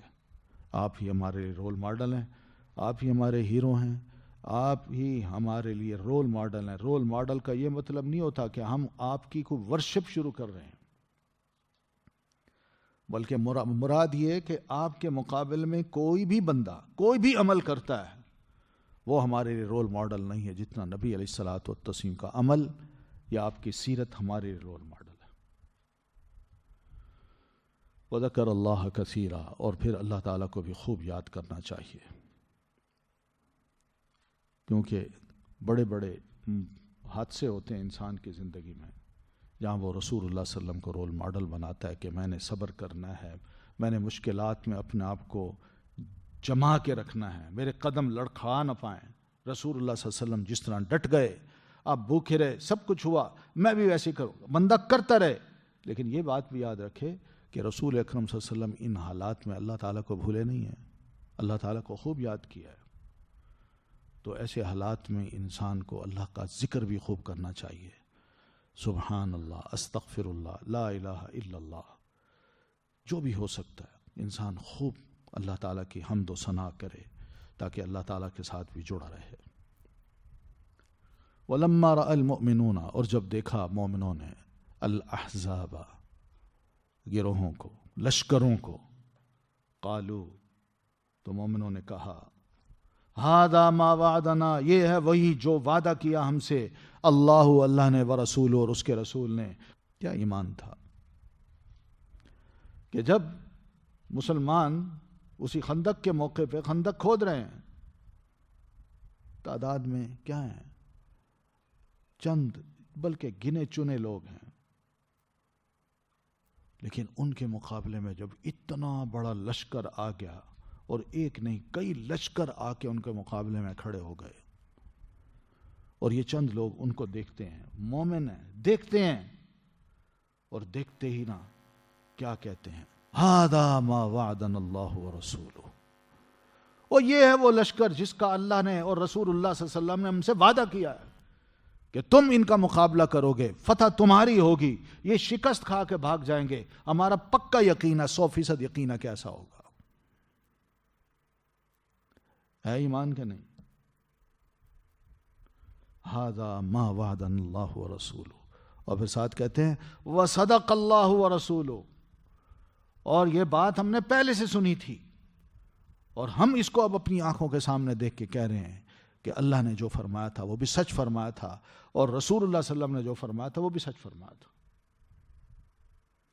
یہ تو ہمارا شکار ہے، ان کو تو ہم نے شکست دینی ہے، ان سے ہم نے شکست نہیں کھانی. آج ہم فاتح بنیں گے، یہ دشمن کا تعداد میں کتنا بڑا کیوں نہیں ہے، مگر آج اللہ نے ہم سے وعدہ کر رکھا ہے کہ تم ہی جیتو گے، تمہاری فتح ہوگی، اللہ تمہاری نصرت کرے گا. تو بس اس پورے لشکر کو دیکھ کے اللہ فرماتے ہیں وَمَا زَادَهُمْ إِلَّا إِيمَانًا وَتَسْلِيمًا. اس موقع پر بجائے اس کے کہ وہ خوف زدہ ہو جاتے، بزدل بنتے، ان کی ٹانگیں لڑکھڑاتی، ان کو ہارٹ اٹیکس ہوتے، نہیں، ان کا ایمان اس موقع پر اور بڑھ گیا کہ واقعی اللہ اور اس کا رسول جو کہتا ہے وہ تو ہم اپنی آنکھوں کے سامنے دیکھ رہے ہیں. اور پھر وتسلیما، اور سپردگی میں بھی اور آگے بڑھتے ہیں. اللہ تو کوئی حکم تو دے، ہم تو یہاں حاضر ہیں اپنی جان تک کو قربان کرنے کے لیے. سپردگی اور یہ خواہش، اللہ ایک جان دی ہے تو نے، کاش کے انگ انگ میں ایک جان ہوتی اور وہ جان تیری راہ میں لڑتے لڑتے قربان ہوتی جاتی.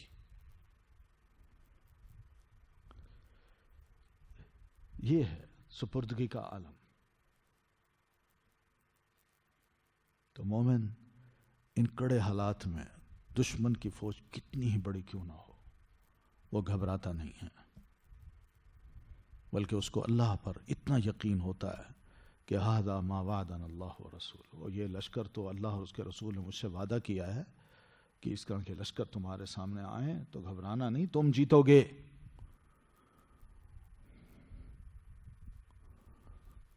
تو بہرحال وہ وعدے کیا ہیں جو اللہ تعالیٰ نے قرآن مجید میں پہلے بھی کیے ہیں اور واقعات بھی سنائے ہیں کہ وعدے ایسے ہوتے تھے کہ مسلمانوں سے کہا، مسلمانوں تھوڑی سی قربانی دینے کے بعد یہ مت سمجھو کہ ہم بڑی جنت میں اب داخل ہو جائیں گے. ام حسبتم ان تدخلوا الجنہ، تم کیا سمجھتے ہو کہ بس ایمان لا کے جنت میں داخل ہو جاؤ گے. ولما یأتکم، جب تک ابھی تک تو تمہارے پاس نہیں آئی، مثل الذین خلو من قبلکم، مثال ان لوگوں کی جو تم سے پہلے تھے. یعنی پہلوں لوگوں نے جو مثال قائم کی، ابھی تک تو تم نے وہ مثال ہی قائم نہیں کی. وہ کیسے لوگ تھے کہ مستہم البأساء والضراء، ان کو بھی بڑا خوف، بڑی تکلیفیں پہنچی، جنگیں ان پر مسلط کی گئیں، خوف زدہ کر دیے گئے. وزلزلوا، اور ان کو ہلا مارا گیا، اور ایسے ہلائے گئے کہ حتیٰ یقول الرسول والذین معہ متی نصر اللہ، حتیٰ کہ رسول جو اہل ایمان میں موجود تھے وہ بھی اللہ کی نصرت کا انتظار کرتے کرتے کرتے بڑی ہی آزمائشوں سے وہ خود بھی گزرے، مسلمان بھی گزرے، اور آخر رسول نے ہاتھ اٹھائے اور کہا اللہ تیری مدد کب آئے گی. تو اللہ نے فرمایا الا ان نصر اللہ قریب، سنو سب، اللہ کی مدد اب قریب ہی ہے، اب دور نہیں ہے. تو اس لیے تھوڑا سا اللہ آزماتا ہے. قرآن مجید انہوں نے پڑھا ہوا تھا، صحابہ کرام نے ان کو یاد تھیں، تو انہوں نے جو ہی اس لشکر کو دیکھا تو انہوں نے کہا لیجیے جی، ھذا ما وعدنا اللہ ورسول. من المؤمنین، مومنوں میں سے، رجال، کچھ تو مرد ایسے ہیں کہ صدقوا، جنہوں نے سچا کر دکھایا، ما، جو، عاہدوا، انہوں نے عہد کیا تھا. یہاں اللہ فرماتے ہیں اہل ایمان میں سے یہ جو اس وقت موجود ہے، کچھ تو ایسے ہیں جنہوں نے اللہ تعالیٰ سے کچھ وعدے کیے تھے کہ اللہ موقع دے، میں چاہتا ہوں کہ میں اپنے ایمان کی سچائی تمہیں ثابت کر دکھاؤں، میں چاہتا ہوں کہ میرے دل کے اندر جو جذبے ہیں کہ تیرا دشمن، تیرے رسول کا دشمن جو اگر اتنا طاقتور ہے تو میں اس کے سامنے ایمان کو طاقتور بنا کے آؤں اور اس کو قتل کر کے ڈھیر کر دوں. اللہ مجھے موقع دے. یہ انہوں نے منتیں مانی تھی. تو یہ ہے اس طرف اشارہ. من المؤمنین، اہل ایمان میں سے، رجال، کچھ تو ایسے ہیں، مرد ہیں، وہ رجل، جوان مرد ہیں کہ صدقوا، انہوں نے سچ کر دکھایا، ما عاہد اللہ علیہ، جو بھی انہوں نے عہد کیا تھا اللہ تعالیٰ سے، اس پر، اللہ تعالیٰ سے جس پر انہوں نے، جس نیت پر، جس ارادے پر، جس مشن پر، جس جان پر، جس عمل پر انہوں نے اللہ تعالیٰ سے عہد کیا تھا کہ اللہ یہ کام ہم کر دکھائیں گے، تو انہوں نے سچا کر دکھایا، سچے ثابت ہوئے. وہ جیسا کہا ویسا ہی کر دکھایا. تو اب اللہ فرماتے ہیں منہم، انہی مومنوں میں سے، من، کچھ تو وہ ہیں کہ قضا نحبہ، جس نے پورا کر لیا اپنی منت کو. نحب کہتے ہیں نظر کو، کہ اس نے اپنے اوپر یہ لازم کر دیا تھا کہ اللہ کے دشمن کے ساتھ جنگ میں اللہ کا پکا سپاہی بن کے دکھاؤں گا. تو انہوں نے واقعی اللہ کا سپاہی بن کے دکھایا، اپنی جان قربان کر دی، شہادت حاصل کر لی، مگر پیچھے نہیں ہٹے. وہ اس کے منتظر رہے، اور اللہ نے جو ہی ان کو موقع دیا انہوں نے ثبوت دے دیا، سچا ثابت کر دیا اپنے کیے ہوئے وعدے کو. گویا کہ اس نے یہ عہد کیا تھا کہ اللہ تیری راہ میں تیرے دشمن سے لڑتا لڑتا شہید جب تک نہ ہو جاؤں میں واپس نہیں ہوں گا. اور اس نے واقعی اپنا یہ وعدہ پورا کر دکھایا. وَمِنْهُمْ مَنْ يَنْتَظِرُ، اور انہی مومنوں میں سے کچھ تو وہ ہیں جو انتظار کر رہے ہیں. نیت ان کی درست ہے، اپنے وعدے میں سچے ہیں اور اپنا وعدہ وفا کرنا چاہتے ہیں. بس انتظار ہے ان کو کہ اللہ موقع دے اور ہم جنگ میں کود پڑیں اور اپنی جان کا نذرانہ رب کے حضور پیش کر دیں. وَمَا بَدَّلُوا تَبْدِيلًا، اور ہاں ابھی تک انہوں نے اپنی نیتیں کوئی بدلی نہیں ہیں، اندر سے بدلے نہیں ہیں، ویسے ہی ہیں. حالات کچھ بھی بن گئے، شادی بھی کر لی، بیوی بھی مل گئی، اس سے محبت بھی ہو گئی، مگر یہ دل میں وہ خیال، وہ عہد جمع ہوا ہے کہ اللہ کسی صورت میں بھی اس نیت کو، اس ارادے کو ہم نے بدلنا نہیں ہے. اور واقعی انہوں نے بدلا. کوئی سست نہیں ہوئے، کوئی اور خیال نہیں آیا، نہیں، انہوں نے ابھی تک اپنے دل سے یہ بات دل میں یہ بات جما کے رکھی ہوئی ہے کہ جو ہی موقع ملا، جیسے اللہ سے عہد کیا ہوا ہے، ہم نکل جائیں گے اور اپنی جان اللہ کی راہ میں قربان کر دیں گے. ام المومنین سیدہ عائشہ رضی اللہ تعالیٰ عنہ یہ بیان کرتی ہے کہ میں اپنے گھر میں تھی اور رسول اکرم صلی اللہ علیہ وسلم اپنے ساتھیوں کے ساتھ باہر یعنی کھلی جگہ پر موجود تھے. تو میرے اور آپ کے درمیان یا صحابہ کرام کے درمیان ایک پردہ سا تھا. تو اتنے میں طلحہ بن عبید اللہ تشریف لائے. تو رسول اکرم صلی اللہ علیہ وسلم نے انہیں دیکھتے ہی صحابہ کرام سے فرمایا کہ من سرہ ان ینظر الی رجل، جو یہ پسند کرتا ہے یا یہ اپنے آپ کو خوش کرنا چاہتا ہے کہ وہ ایسے شخص کو دیکھے کہ یمشی علی الارض، کہ وہ زمین پہ تو چل رہا ہے، وقد قضا نحبہ، اور اس نے اپنی نیت کو، اپنی منت کو پورا کر لیا ہو. اللہ سے جو منت مانی تھی وہ اپنی منت کو پورا کر چکا ہے. اگر کوئی بندہ چاہتا ہے کہ وہ زمین پہ چلتا پھرتا کسی انسان کو دیکھنا چاہتا ہے تو فَلْيَنْظُرْ إِلَىٰ طَلْحَةَ، تو اس کو چاہیے طلحہ کی طرف دیکھ لے. نیت تھی، ارادہ تھا، ویسے ہی کر بیٹھے. تو نبی علیہ الصلوۃ والتسلیم نے طلحہ کی طرف دیکھتے ہوئے فرمایا کہ هَذَا مِمَّنْ قَضَى نَحْبَهُ، یہ وہ شخص ہے جس نے اپنی نیت کو، اپنی منت کو پورا کر دکھایا ہے. یعنی اس وقت تک وہ ارادے کے ساتھ، پختہ ارادے کے ساتھ جمع ہوا ہے اور مستقبل میں بھی شاید ایسا ہی ہو. اور واقعی انہوں نے جان دی ہے.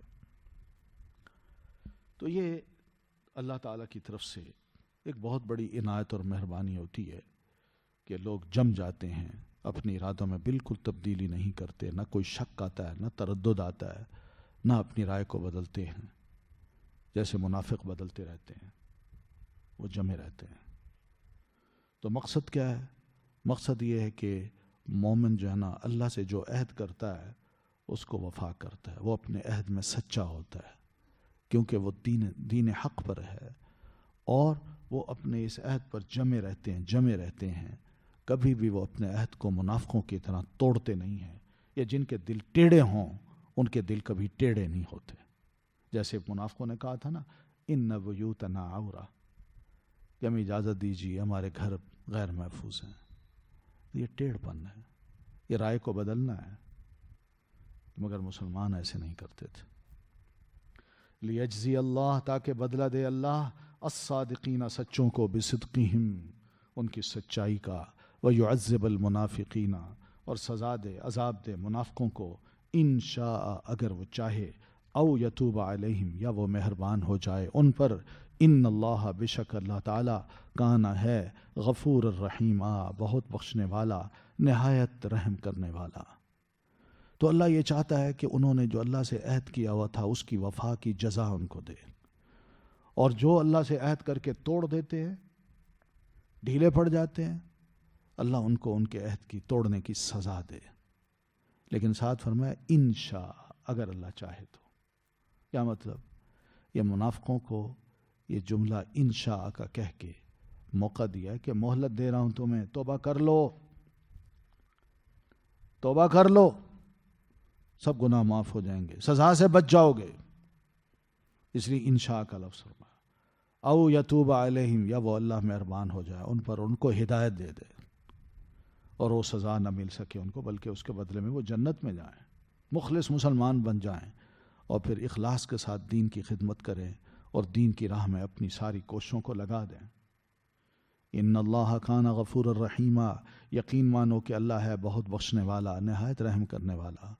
منافقوں کا مایوس نہ ہو، تمہارے بارے میں نے بڑی سخت باتیں تو کی ہیں، اس لیے کہ تمہاری حالت ہی ایسی ہے، مگر اپنی حالت کو بدل دو، مخلص بن جاؤ، تو اللہ نہ صرف تمہیں معاف کرے گا بلکہ بڑے مہربان بھی ہوگا، رحم بھی کرے گا، اپنی رحمتوں سے بھی نوازے گا۔ وَرَدَّ اللَّهُ الَّذِينَ كَفَرُوا، اور پھیر دیا اللہ نے ان لوگوں کو جنہوں نے کفر کیا، بِغَيْظِهِمْ، ساتھ ان کے غصے کے، لم ینالوا، نہ پائے، نہ انہوں نے پائی یا نہ وہ حاصل کر سکے، خیرا، کوئی بھلائی، وکفا، اور کافی ہو گیا، اللہ تعالی، المؤمنین، مومنوں کو، القتال، جنگ میں، وکان اللہ، اور ہے اللہ، قویاً، بہت قوت والا، عزیزاً، بہت زبردست۔ کس طرح اللہ تعالیٰ فرماتے ہیں ساری اپنی جنگی تیاریوں کے ساتھ آ گئے لڑنے کے لیے کہ مسلمانوں کو ہم کچل دیں گے، نیست و نابود کر دیں گے، اور بہت زبردست الائنس تھا، ایکا تھا، ساری کفر کی قوتیں نبی علیہ الصلاۃ والتسلیم اور مسلمانوں کے خلاف جمع ہو گئی تھیں اور میدان جنگ میں آ گئی تھیں، فیصلہ کن لڑائی لڑنے کے لیے۔ اور ادھر مسلمان تھوڑے بھی تھے، نہتے بھی تھے، بھوکے بھی تھے، کمزور بھی تھے، لیکن اللہ نے ان کے ایمان کو دیکھا۔ کیا کیا اللہ تعالیٰ نے؟ ان کفار کو ان کو ناکام کر کے واپس بھجوا دیا، اور جب واپس گئے تو بڑا غصہ تھا ان کے اندر، جیسے انسان بڑا بے چین ہوتا ہے نا، اپنے اوپر بڑا غصہ کرتا ہے، کیا ہوا؟ ہم تو اس کام کے لیے گئے تھے، ہم تو بغیر لڑائی کے واپس آ گئے اور نقصان اٹھا کے واپس آ گئے، ہم تو ذلیل ہوئے، رسوا ہوئے۔ تھوڑے مسلمان تھے، ان کو ہم قتل کر دیتے، جان بچ جاتی سب کی، اور جان چھوٹ جاتی ان سے۔ تو بہرحال ان کو اتنا غصہ تھا کہ لم ینالوا خیرا، جو وہ ارادے کر کے آئے تھے انہیں کوئی ارادہ بھی ان کا مکمل نہ ہو سکا۔ کوئی بھلائی جو ان کی نظر میں بھلائی تھی کہ ہم جیت جائیں گے، ہم فاتح بنیں گے، ہم فلاں فلاں کو قتل کر دیں گے، کچھ بھی ان کو حاصل نہ ہو سکا، ناکام و نامراد یہ واپس آ گئے۔ اللہ فرماتے ہیں یہ میں نے کیا، وَكَفَ اللَّهُ الْمُؤْمِنِينَ الْقِتَالَ، ایسے موقع پر اللہ فرماتے ہیں میں پھر مومنوں کی طرف سے لڑائی کے لیے کافی ہو گیا۔ مومنوں کو کہا تم آرام سے رہو، میں ان سے نمٹ لوں گا، اور اللہ پھر کیسے نمٹا؟ جیسے آندھی چلائی، سب کچھ ہوا، خوف پیدا کر دیا، اور سب بھاگ گئے۔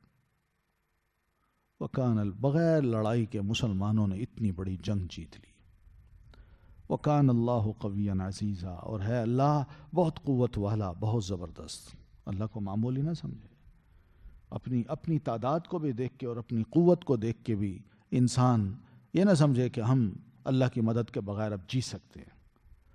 اور ہاں، مومن اپنی کمزوری کو بھی دیکھ کے، کمزوری سے مراد کہ ہماری نفری کم ہے، ہمارے پاس اسلحہ کم ہے، پھر بھی اللہ سے مایوس نہ ہو، اللہ کو سب سے زیادہ طاقتور سمجھے، دشمن کے مقابلے میں کہے یہ کیا کا طاقتور ہے، میرا اللہ ان سے زیادہ طاقتور ہے، اور اللہ ان سے نمٹ لے گا۔ عزیزا، اللہ بہت زبردست ہے۔ اور دوسری طرف وَأَنزَلَ الَّذِينَ، اور اس نے اتارا ان کو جنہوں نے ظَاهَرُوهُم، مدد کی ان کی، من اہل الکتاب، اہل کتاب میں سے۔ یہاں بھی ایک بڑی اہم بات اللہ تعالیٰ نے فرمائی کہ یہودی جو تھے اہل کتاب، وہ بھی اس جنگ میں حصہ لینے کے لیے کود پڑے، ورنہ ان سے تو عہد یہی تھا نا کہ جو دشمن ہمارا ہوگا وہ تمہارا بھی ہوگا، جو ہمارے ساتھ لڑے گا تم ہمارے ساتھ مل کے اس کے خلاف لڑو گے، اور جو تمہارے خلاف لڑے گا تو ہم تمہارے ساتھ مل کے اس کے خلاف لڑیں گے۔ مگر انہوں نے بددیانتی کی، بد عہدی کی، دیکھا کہ سارے آ رہے ہیں تو ہم پیچھے کیوں رہیں، چھوڑو عہد کو، نبی علیہ الصلوۃ والتسلیم کے ساتھ کیے گئے کسی بھی عہد نامے کو چھوڑو، پھاڑ دو اس کو، پرواہ نہیں ہمیں، کیا کریں گے مسلمان؟ تو بس اس خیال کے ان کے دل میں آتے ہی اللہ فرماتے ہیں میں پھر ان کو ان کے قلوں سے اتار لایا۔ وہ کیسے؟ کہ جب یہ سارے شکست کھا کے ہوا کے ذریعے جو بھی اللہ تعالیٰ نے ان کو واپس کرنا تھے واپس ہو گئے، تو اب یہ جو یہودی تھے یہ اپنے قلعوں میں جا کے بیٹھ گئے۔ نبی علیہ الصلوۃ والتسلیم نے صحابہ کرام سے فرمایا چلنا ہے۔ جن یہودیوں نے یعنی بنو قریظہ جو تھے انہوں نے دھوکہ دیا تھا، عہد کو توڑا تھا، اور اس جنگ میں وہ شامل ہو گئے تھے مسلمانوں کے خلاف، حالانکہ ان کو چاہیے تھا مسلمانوں کے ساتھ کھڑے ہوتے، یہ ان کے خلاف دشمن کے ساتھ کھڑے ہو گئے۔ تو اب نبی علیہ الصلوۃ والتسلیم فرمایا چلو، تو ادھر دشمن چلا گیا تو آپ سیدھے ان کے قلعوں پہ گئے بنو قریظہ کے علاقے میں۔ تو راتوں رات پہنچے اور صبح انہوں نے دیکھا کہ ہمارے قلعوں کے باہر تو نبی علیہ السلام کی فوج کھڑی ہے، آپ بھی کھڑے ہیں۔ آیت ہے فَإِذَا نَزَلَ بِسَاحَةٍ فَسَاءَ صَبَاحُ الْمُنذَرِينَ۔ تو ہم جب کسی کے میدان میں کسی کے کھلے علاقے میں جا کے اترتے ہیں تو اس علاقے کے لوگوں کی صبح جو ہوتی ہے وہ بہت بری ہوتی ہے۔ تو یہ کچھ ہوا، گئے آپ، گھیر لیا، اب وہ قلعوں کے اندر ہیں، وہ کہتے ہیں یہ کیا مقابلہ کریں گے ہم سے؟ مگر اللہ فرماتے ہیں میں نے ان کے دلوں میں ایسا خوف ڈالا، ایسا خوف ڈالا کہ وہ خود قلعے سے نکل کے باہر آ گئے اور آپ سے ہر صورت میں معاہدہ کرنے کے لیے تیار ہو گئے اور معافیاں مانگنے کے لیے بھی۔ تو ایسے موقع پہ ہم سب جانتے ہیں، سیرت پڑھی ہے آپ نے، تو انہوں نے خود ہی آگے بڑھ کے کہا کہ ہمارے فیصل جو ہے نا سعد بن معاذ رضی اللہ تعالیٰ عنہ ہو جائیں۔ تو سعد اس وقت زخمی تھے مسجد نبوی میں، تو نبی علیہ السلام نے بندہ بھیجا کہ سعد کو لے آؤ۔ تو سعد آئے تو ان کی حالت جو تھی وہ یہی تھی کہ خون زخم سے ان کے گھٹنے کے اندر سے رس رہا تھا، اور ان کے پاؤں گدھے کے اوپر بیٹھے ہوئے تھے، لمبے سے تھے، تو ان کے پاؤں بھی زمین پہ نا یوں انگلیاں ان کی الٹی زمین پہ لکیر بناتی چلی آ رہی تھی۔ اور وہ پہنچے تو انہوں نے کہا سعد تم ہمارے دوست ہو، تم ہمیں جانتے ہو، ہم تمہارے پرانے دوست ہیں، تم جو فیصلہ کرو گے، ہم پر الزام ہے کہ ہم نے عہد توڑا ہے، دشمن کے ساتھ کھڑے ہو گئے ہیں، اور رسول اللہ صلی اللہ علیہ وسلم خاموش ہیں۔ ہم نے ان کو کہا، ان کا ٹھیک ہے سعد کو بلاؤ، جو وہ فیصلہ کرے گا ہمیں منظور ہے۔ تو سعد تم ہمارے دوست ہو، ہمارے جو فیصلہ کرو گے ہمیں منظور ہے۔ سعد نے منہ موڑا اور حکم دیا کہ ان کے جو لڑاکے نوجوان ہیں، لڑنے والے جو لڑ سکتے ہیں، ان کو تو قتل کر دیا جائے، اور ان کے جو بوڑھے ہیں، دوسرے ہیں، ان سب کو قتل نہ کیا جائے، ان کو قید کر لیا جائے، اور ان کی عورتوں اور بچوں کو بھی قید کر لیا جائے۔ یہ اس کی طرف اشارہ ہے، فریقاً تقتلون، ایک گروہ کو تم قتل کر رہے تھے۔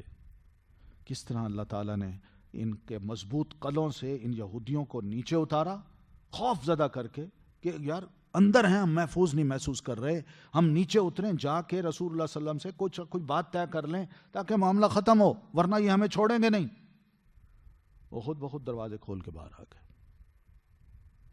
اور اس پر اللہ فرماتے ہیں میں نے ایسا روب ان پہ ڈالا کہ وہ باہر نکلے۔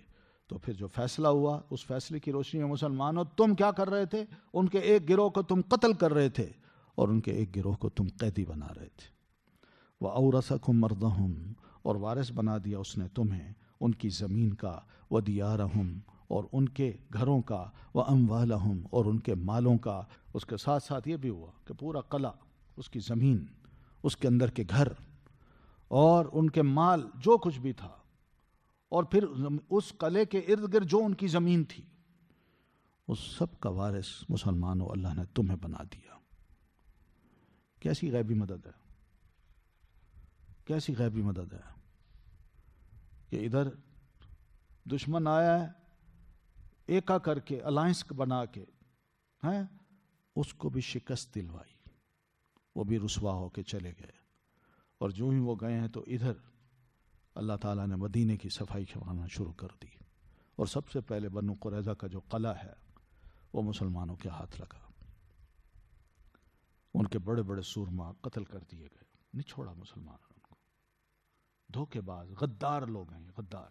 آج بھی دیکھ لیں ان یہودیوں کی حالت یہی ہے, جھوٹ بولتے ہیں, مکاریاں کرتے ہیں, دنیا کے سامنے اپنے آپ کو بڑا پیور ثابت کرتے ہیں, مگر حقیقت یہ ہے کہ مسلمانوں کے دلوں میں نہیں بلکہ ایک ایک عیسائی بت پرست کے دل میں بھی یہودی کے خلاف بڑی سخت نفرت ہے.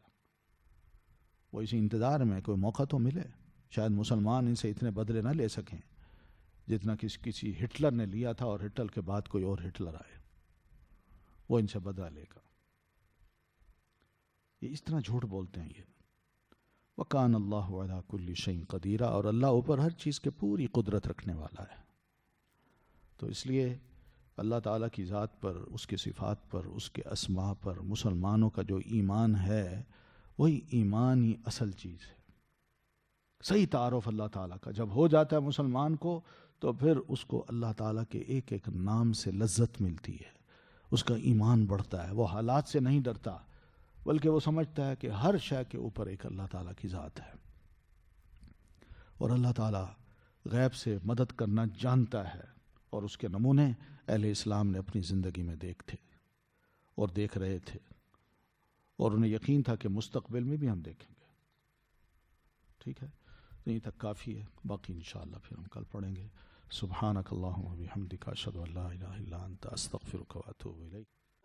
الله تعالى أنزله ورسول الله يعلمنا